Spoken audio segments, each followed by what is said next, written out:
estamos de vuelta con todos ustedes, amables amigos de todo el mundo, con este programa, Primera Hora, el matutino. Y hoy es viernes y ya para nosotros y para ustedes nos mantenemos a la expectativa de conversar con el doctor Fidias Aristi, quien tiene esta sección, este espacio, este conversatorio, nos distingue cada viernes, tratando temas de diferentes tópicos para todos nuestros televidentes en todo el mundo. Doctor, ¿cómo está usted? ¿Cómo se siente? Buenos días, Jensi. Buenos días, Domingo.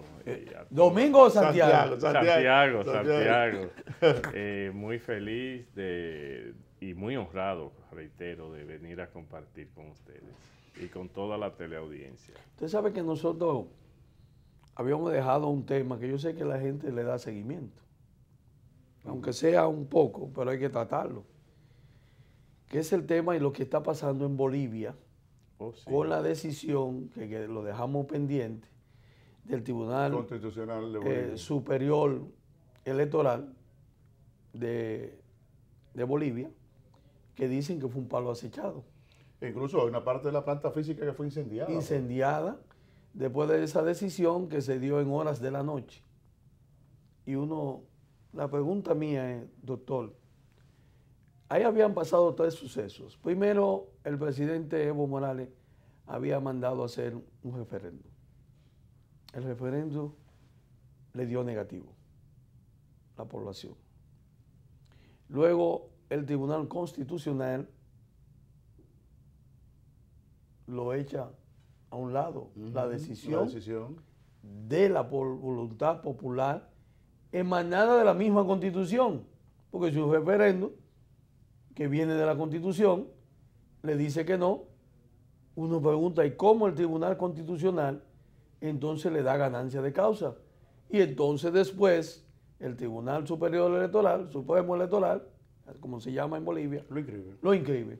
Sí, eso evidentemente que es un gesto complaciente del Tribunal Constitucional de Bolivia, sobre todo porque, como bien tú has señalado, se trata de que eso estuvo precedido de un referéndum de negación de esa posibilidad al presidente Evo Morales. Y esto cuestiona además mucho esa tendencia que levantó tanta simpatía hace más de una década en toda América Latina en favor de un sector de izquierda o de centro izquierda que se presumía iba a ser un rescate y una negación del continuismo y de las dictaduras anteriores que, como en Bolivia, se habían producido durante muchas décadas. Sin embargo, lo que hemos visto es un afán continuista. No es más que la sustitución del continuismo de ultraderecha o de derecha por un continuismo que no deja de ser nefasto para nuestra sociedad. Lo propio ocurre en Nicaragua y en otras latitudes. En el caso del presidente Evo Morales, él le fue rechazado por la voluntad popular y entonces él recurre esa decisión a un órgano constitucional que falló en su favor. Naturalmente, el órgano electoral, frente a esa última decisión, que es la que se considera válida, pero con muchas comillas, inscribe al señor Evo Morales y eso habla muy mal desde mi óptica de toda esa tendencia. Y habla tan mal que ha sido rechazada en la mayoría de los países en que se han celebrado las últimas elecciones. Caso de Brasil, caso del mismo Colombia. Vemos lo que está ocurriendo en Ecuador,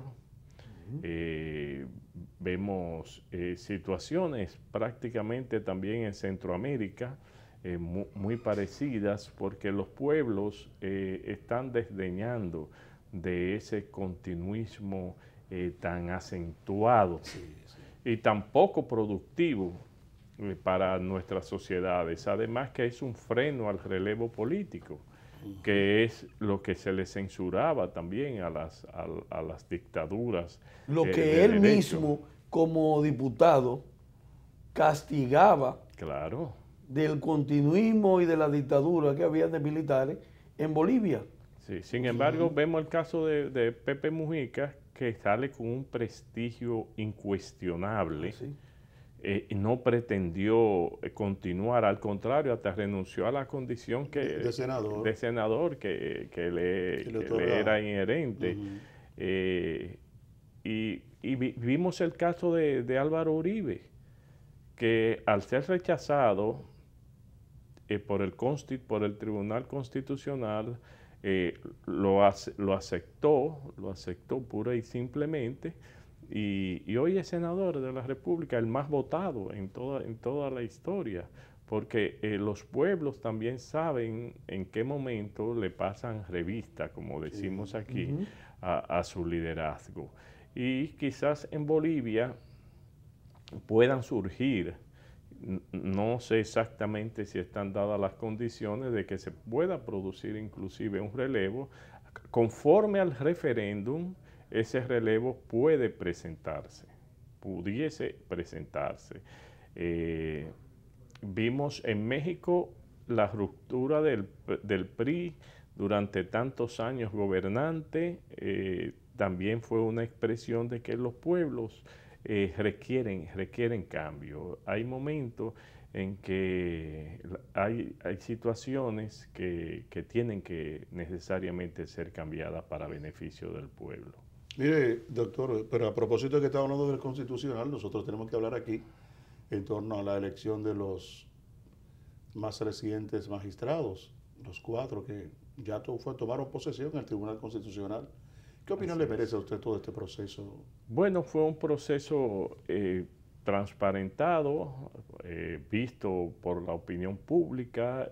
Pudimos ver presentaciones muy brillantes, inclusive de personas que no fueron escogidos, porque eran 4 los llamados a ser escogidos, y aunque fueron más de 4 los que pudiesen haber tenido esas posibilidades, en el ejercicio de esa facultad del Consejo Nacional de la Magistratura se escogieron 4 profesionales del derecho que a todas luces tienen las condiciones para ocupar esas posiciones. Un elemento que a mí me llama la atención es que una consejera, porque es una sola, una consejera, específicamente la diputada Josefa Castillo, en reiteradas ocasiones ha establecido cómo fueron las votaciones, por quién se votó, a quiénes se le excluyó. Y yo creo que eso es una parte desfavorable para la escogencia de los magistrados. No veo razón para, si fueron escogidos y no hay un reglamento que establezca el voto salvado, etcétera, para que se diga que fulano sacó 6, fulano sacó 8, porque eso va en menosprecio del que saca 6. ¿Se comprende? Yo creo que es absolutamente innecesario, y es hasta delatar por quién se votó. Sí, así es. Porque en el caso de la votación de 7 de la doctora Ver, como señaló, lo digo porque lo señaló la diputada Castillo, en este caso el senador Paliza no votó por ella. Y eso no es bueno, ni es favorable, ni fortalece la institucionalidad.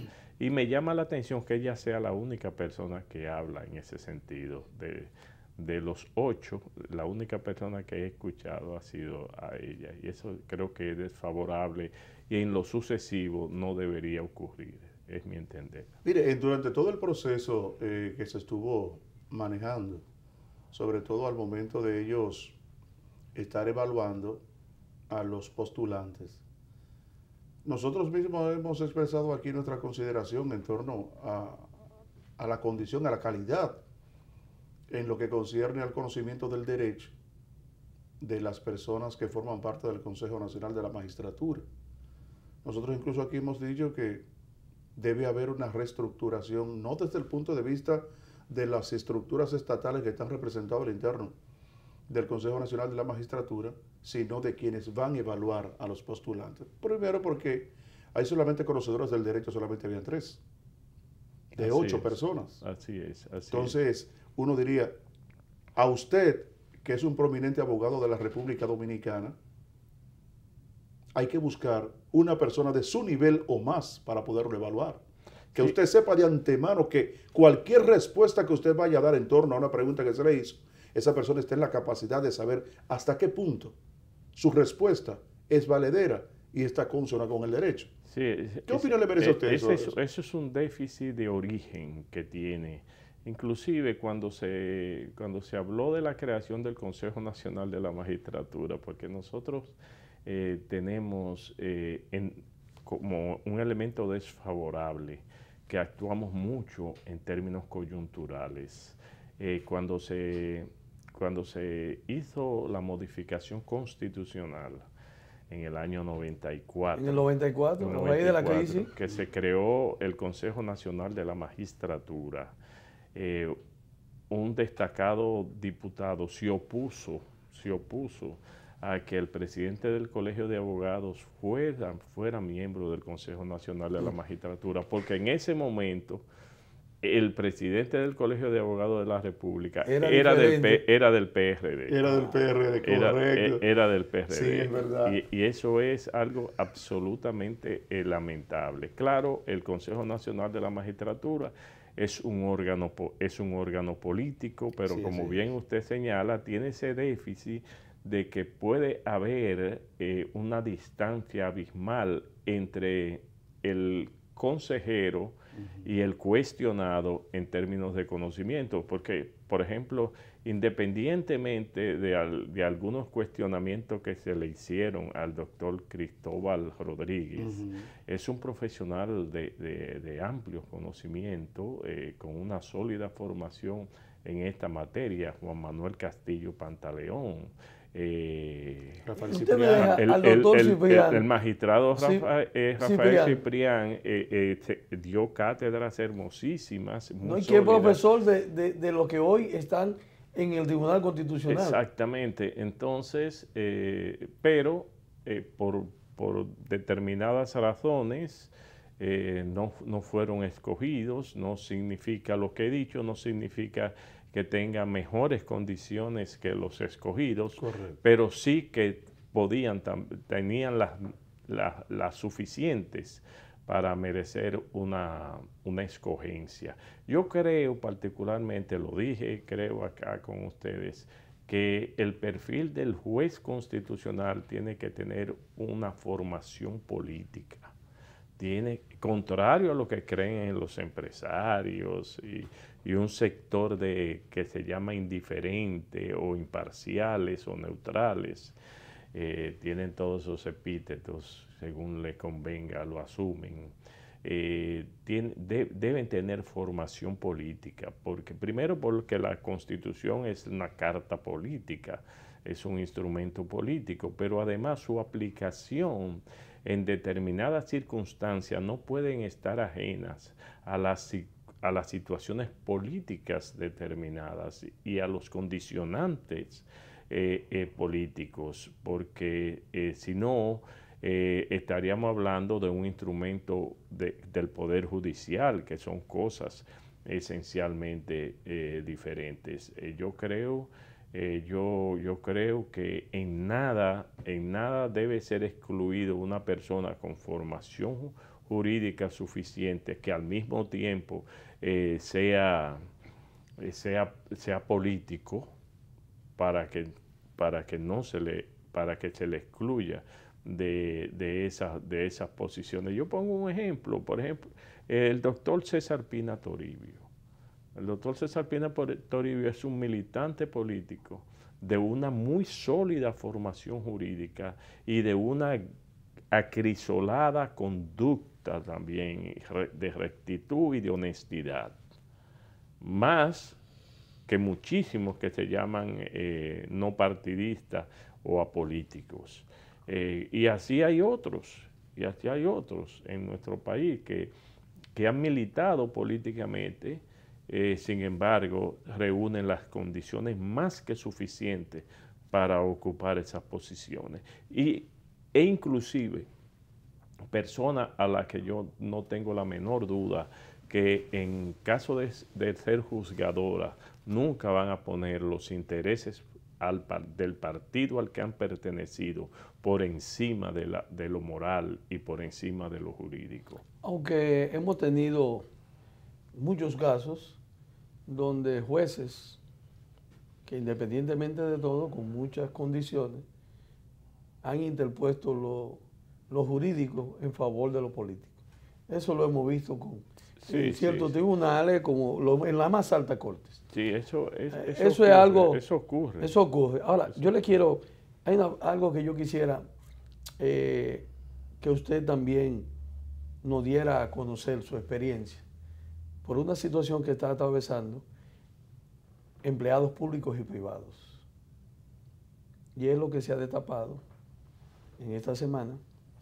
Hablamos el otro viernes un poquito de que se le adeuda a la Tesorería de la Seguridad Social, según el propio Estado, el propio gobierno, unos 263,000 millones dejados de pagar en su mayoría, dice el mismo gobierno, por parte del sector privado. Ya sabemos que hablamos de las alcaldías que deben unos 18,000 millones, pero que afectan a 240,000 empleados que si van a buscar su pensión y se ha dejado de llevar su cotización, ¿cuál sería el caso de cuando una persona va en busca de su pensión y la empresa no ha cotizado? O sea, le ha retenido, pero no ha pagado a la tesorería. Bueno, es que se trata de una acción fraudulenta. Es una acción total y absolutamente fraudulenta. En el caso de los tribunales laborales, yo tengo conocimiento de que son unánimes prácticamente las decisiones condenatorias del patrono cuando no está inscrito en la seguridad social el empleado. Eso es una constante de nuestros tribunales laborales que debemos reconocer. Pero independientemente de eso, se trata de una retención ilícita, que se convierte en una retención ilícita, en consecuencia en un delito. Exactamente. En consecuencia en un delito que puede ser perseguido incluso por el Ministerio Público, sí, porque es el encargado de la persecución criminal, y es un acto criminal ese que se hace de retenerle a los empleados de su salario, correcto, de su esfuerzo, de la venta de esa mercancía que es el trabajo. Y entonces es retenerlo en su favor el patrono, inclusive quizás negociar con ese dinero, enriquecerse más. Ese es el capitalismo salvaje de que hablaba San Juan Pablo II y al que ustedes se referían hace un momento. Sí. Es un capitalismo insensible, indolente, que no puede tolerarse. No puede tolerarse en estos tiempos. No puede limitarse a una denuncia cuando estamos hablando que para llegar a esos valores tan altos es porque el tiempo que ha pernotado sin los pagos es alarmante. Claro, el legislador. Entonces, el Ministerio Público. Es una inercia inexplicable, es injustificada. Injustificable. Es injustificada. Claro, nosotros hemos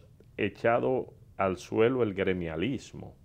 Nosotros no tenemos desde hace muchos años sindicatos. Nosotros tenemos burócratas que se llaman directivos y que dicen ser representantes sindicales, pero nosotros no tenemos sindicatos. Yo ejercí mucho la materia laboral, discutí muchos pactos colectivos, pero ¿cuántos años ustedes tienen que no escuchan que en tal empresa se discutió un pacto colectivo. No. Desde Julio de Peña Valdés. Desde Julio. Desde esa época. Desde Julio. Incluso, exacto. Términos como esos están estigmatizados, que se consideran hasta, qué sé yo, de pacto colectivo. Ay, trabajo, huelga, presión. Sí. Pero no es así. Eso ha desaparecido en términos absolutos. El sindicalismo entró en una crisis desde hace años de la que no ha podido levantarse, desgraciadamente. Y ustedes lo notan, el 1 de mayo es un día sin ninguna significación entre nosotros. Perdió trascendencia. Perdió absoluta trascendencia, que era un día emblemático en nuestra juventud, y los movimientos obreros de reivindicación. Había marchas. Claro. Es cierto. Concentraciones, mítines. Y todo eso, inclusive había un liderazgo sindical significativo, con una sólida preparación. Respetado. Henry Molina, queda todavía Gabriel del Río, veo a Pepe Abreu, pero ya lucen sin tropa, desgraciadamente, sin tropa. Los que llaman sindicatos son grupos de propietarios de autobuses. Burgueses. Sí, pequeños burgueses y burgueses. Sí, así es. Usted comprende.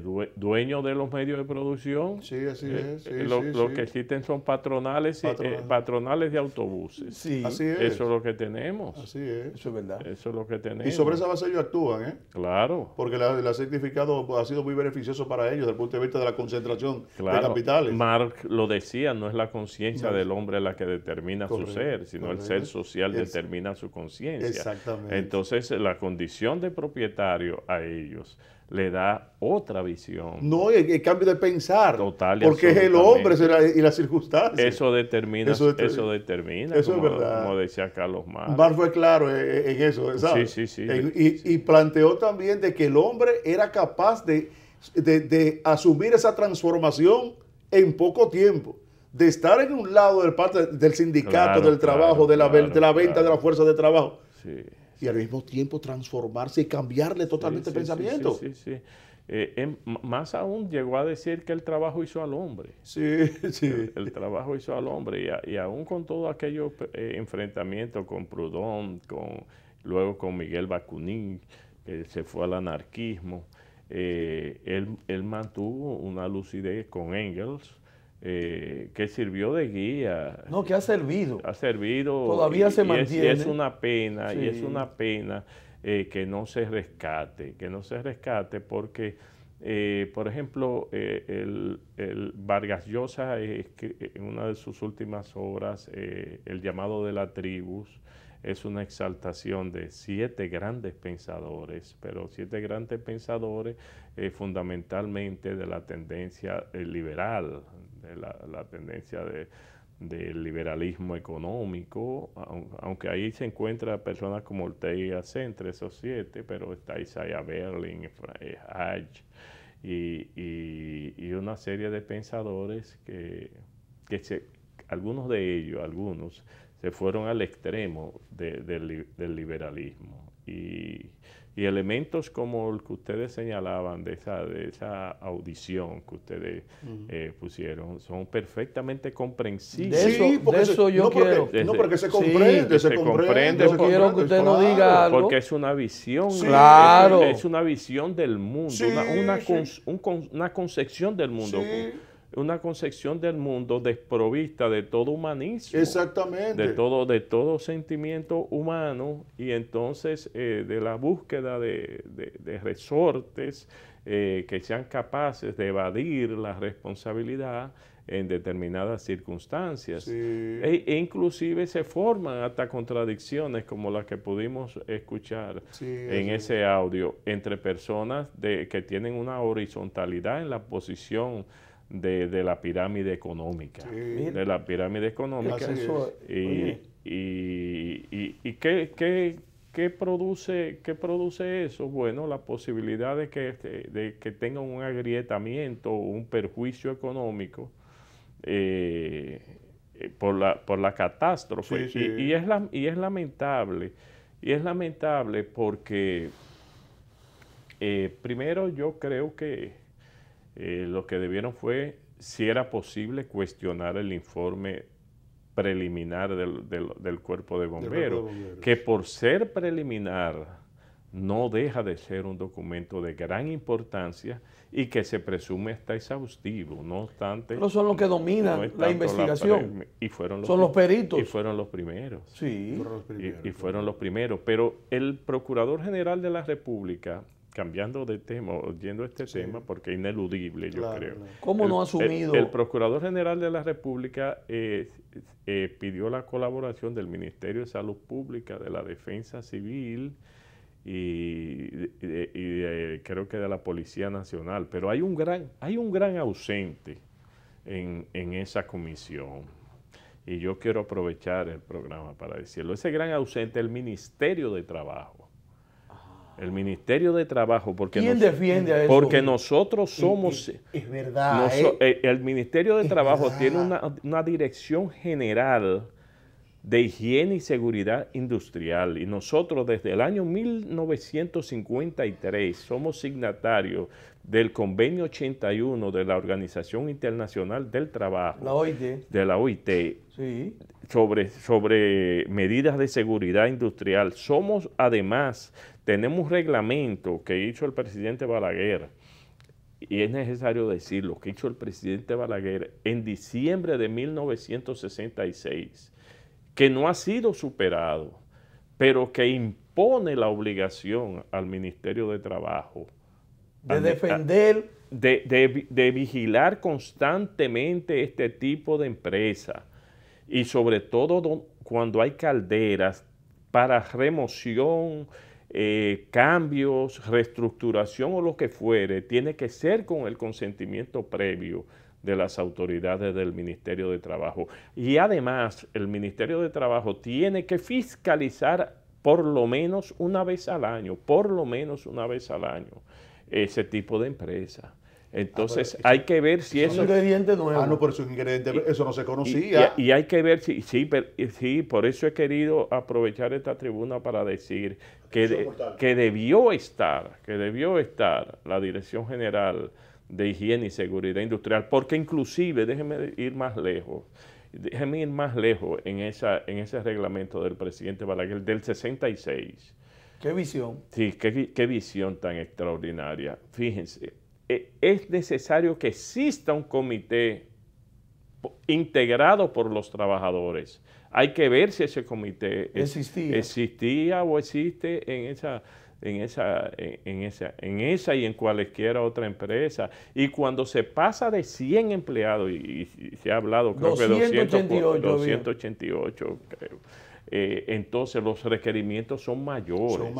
Son mayores. La distancia entre el lugar donde se recibe una sustancia inflamable como lo es el gas, tiene que tener barreras y tiene que tener distancia que lo establece ese mismo reglamento. Entre el gas y las personas. Y que la Secretaría de Trabajo debe constantemente vigilar a través de sus inspectores. Esa era la institución, el estamento que se ha estado pidiendo. La primera. Y yo no sabía que existía. Sí, honestamente. La primera que se debió cuestionar es ver los reportes, porque si no ha habido reportes, entonces ha habido ineptitud cuestionable de parte de la autoridad, de trabajo. Y si no existe ese comité de higiene y seguridad industrial, como lo establece la ley, también es una violación al reglamento que tiene sanciones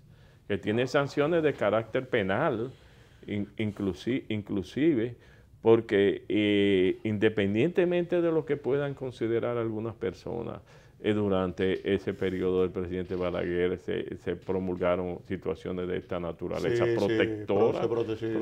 Y más porque teníamos nosotros también, en el caso de los ingenios con las calderas, que había que ver una protección en esas industrias. Pero doctor, usted no puede dejar de un lado el Ministerio Público, porque donde hay muerte, donde hay desaparecidos. No, él dijo que o sea, el primero que debió estar. Es que el artículo 300 es el Ministerio Público. El artículo 319 del Código Penal establece que cuando haya torpeza, negligencia o imprudencia y se ocasione muerte, estamos frente a delitos. A delitos, sí, claro. Y es el responsable. Y el responsable de la política criminal es el Ministerio. Es el Ministerio y que no haya Público. sonado. Entonces, habría que determinar, claro, si hubo torpeza, negligencia o imprudencia, porque definitivamente fue un accidente, en eso nadie tiene duda. Ninguno de estos empresarios tenía el deseo de que eso ocurriera. Claro. Ahora bien, fíjense que en el entorno de esa empresa, casi al lado, me dicen que hay una escuela. Sí, la escuela. Y al frente colegio. Si usted cree que esa escuela debió ser instalada al lado de una empresa de esta naturaleza. No, déjeme decirle. Eso es la escuela existía. Existía antes, primero de la empresa. Claro. Bueno. Una escuela construida con Trujillo. El Palacio Escolar España. Existía antes. Sí, claro. Bueno, lo que no existía era eso. Es una barbaridad. Así mismo es, doctor. Es una barbaridad. Fíjense que el presidente Balaguer creó la zona industrial de Herrera, creó la zona apartado industrial de todo de Jaina, para apartar esos lugares. Del casco urbano. Claro. Bueno, vamos a darle las gracias una vez más por este privilegio que nos da el doctor Fidias Aristi para con nosotros compartir esta parte de los viernes aquí en Primera Hora el Matutino. Señores, pásenla bien, feliz fin de semana y el próximo lunes, Dios mediante, volveremos de nuevo con todos ustedes por aquí por Teleimpacto.